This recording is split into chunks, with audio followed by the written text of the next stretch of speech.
Hello, c'est Laura. Alors bienvenue sur ma chaîne, là où je vais t'aider à développer ta créativité. Donc ici vraiment je vais donner des conseils, des astuces, je vais t'aider à pratiquer ta créativité, à la développer pour te sentir mieux, pour te sentir bien dans ta vie. Alors, si tu te dis qu'il y a toujours la contrainte de temps, que tu n'as jamais le temps, que tu manques de temps, que tes journées passent à 100 à l'heure et que tu ne peux pas te poser, que tu n'as pas une minute pour toi, cette vidéo va t'aider. Je vais t'apporter des astuces, je vais t'apporter 3 conseils exactement pour que tu trouves le temps pour créer, pour pratiquer ta créativité ou pour développer ton imagination, pour te sentir mieux à la fin de la journée.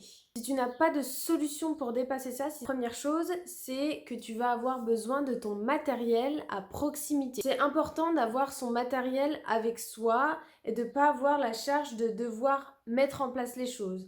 D'arriver chez toi le soir et de dire « Ah, je dois sortir mes peintures, mes crayons, un carnet, que tu dois chercher, que tu dois mettre en place des choses. » Non. On est tous fatigués, on n'a pas envie, il faut que ce soit à ta disposition. En fait, il faut que ce soit près de toi, dans ton sac à main. Voilà, par exemple, tu peux laisser un petit carnet avec un crayon de papier, que tu puisses écrire, que tu puisses créer, que tu puisses dessiner quelque chose. Voilà, il faut que ce soit à ta portée de main. C'est très important que ce soit disponible. Voilà, moi par exemple, j'ai un endroit, une pièce qui est dédiée à ma créativité, mais évidemment, on n'a pas tous la possibilité d'avoir ça. Mais voilà, par exemple, bah voilà, ça peut être un coin de bureau, ça peut être un tiroir, tu as juste à l'ouvrir et là tu as tous tes outils pour créer et que ce soit vraiment à ta portée, que tu n'aies pas l'effort d'aller chercher. Tout simplement parce qu'on se démotive très vite. Et en une fraction de seconde, tu peux laisser ta créativité de côté et ça serait bien dommage de ne pas mettre des choses en place. Le deuxième conseil que j'ai à te donner, c'est de travailler sur tes peurs de créer, tes propres peurs de mettre en place dans ta vie un moment où tu vas créer, un moment où tu vas développer ta créativité. Par exemple, tu peux te dire non mais moi j'ai aucune imagination, j'y arriverai jamais, enfin c'est vraiment pas pour moi, je suis pas du tout créative, je suis pas du tout manuelle, je vais jamais arriver à faire quoi que ce soit sur un papier. Et ben en fait, il suffit de le faire pour te rendre compte que tu es capable, pour te rendre compte que c'est possible et qu'il ne suffit de rien pour commencer à pratiquer ta créativité. Dans le sens où il ne faut pas des tonnes et des tonnes d'idées, d'imagination, de choses et tu peux aussi te dire que tu as peur de ne pas faire parfait, de faire un dessin par exemple d'une fleur et de te rendre compte que ta fleur n'est pas aussi belle que tu le voulais à la base, ça c'est une peur. Dans le sens où tu as peur de faire face à ton manque de confiance en toi et tu as aussi peur de faire face à ta propre exigence. La créativité, c'est pour moi un moment de détente, un moment de loisir, un moment de joie, un moment où vous devez vous éclater. Donc, c'est pas le moment de se mettre la pression sur des choses. La pression, vous en avez assez de toute la journée, vous avez vos propres obligations. Et au moment de créer, c'est le moment privilégié pour laisser libre à tout ce que vous voulez faire, tout ce que vous voulez dire, tous les mots que vous voulez mettre sur le papier, tous les dessins, peu importe si c'est un trait, un crayon, un rond, des couleurs, peu importe ce que c'est, peu importe le résultat au final, ce qui est important c'est de créer, ce qui est important c'est le chemin pour arriver à avoir ce temps pour soi, pour arriver à avoir ce temps pour créer. Voilà, j'espère que je suis assez explicite. Mais en tout cas, voilà, le plus important, c'est la manière de le faire, c'est le chemin pour créer, c'est l'instant où vous allez créer. C'est pas le résultat qui va en ressortir de votre création. Surtout au début, c'est à proscrire de se mettre des exigences, de placer la barre hyper haut, ça ne sert à rien. Tout simplement parce que vous allez vous mettre un objectif hyper haut, hyper élevé. Par exemple, moi je veux créer une rose et je veux créer les contrastes et je veux créer la proportion parfaite avec plein de rosiers derrière, donc il faut que la perspective soit parfaite, etc. Non, non, c'est pas ça du tout. Le but, c'est pas que vous soyez le meilleur dessinateur, le meilleur peintre, le meilleur créateur de bougies du monde entier. Non, le but ici, ça va être vraiment de prendre le temps pour vous, de prendre le temps pour vous détendre, de prendre le temps pour ressentir vos émotions, pour poser sur le papier ce que vous avez à poser. Voilà, c'est hyper important de prendre ce temps pour vous, le temps d'exprimer les choses. Et si votre corps, votre esprit et votre tête, elle veut exprimer un rond tout simplement parce que c'est comme ça et c'est le jour où vous avez envie de faire un rond, on s'en fout qu'il soit pas droit, on s'en fout qu'il soit pas parfait en fait.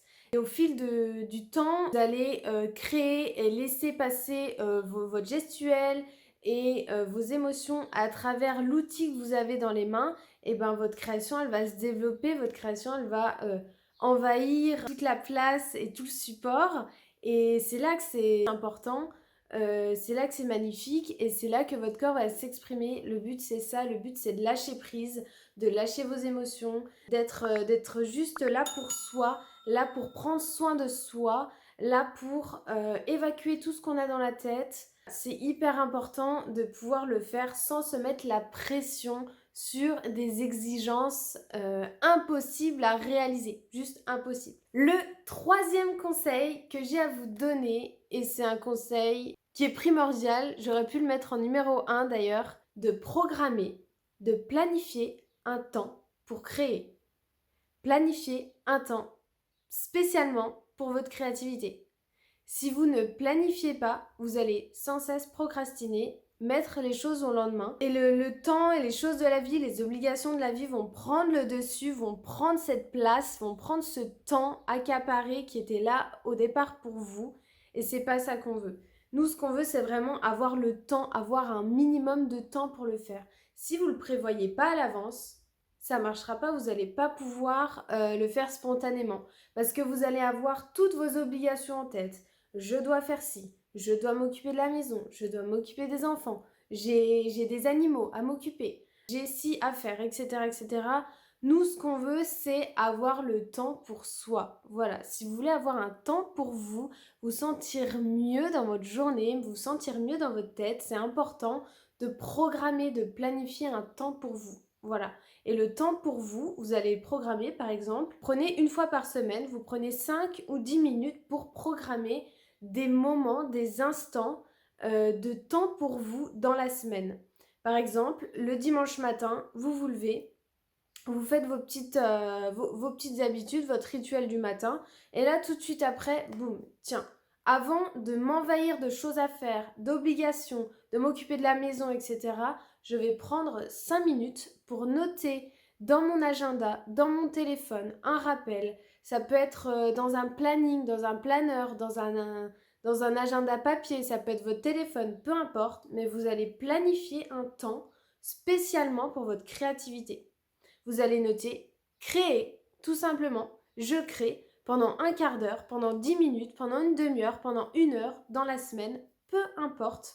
Le principal, c'est de prendre le temps, de prendre ce temps, d'écrire ce temps, de le planifier dans votre semaine. Si vous ne faites pas ça, vous allez vous laisser envahir par vos obligations et par toute votre charge, par toute la charge mentale que vous avez dans votre tête.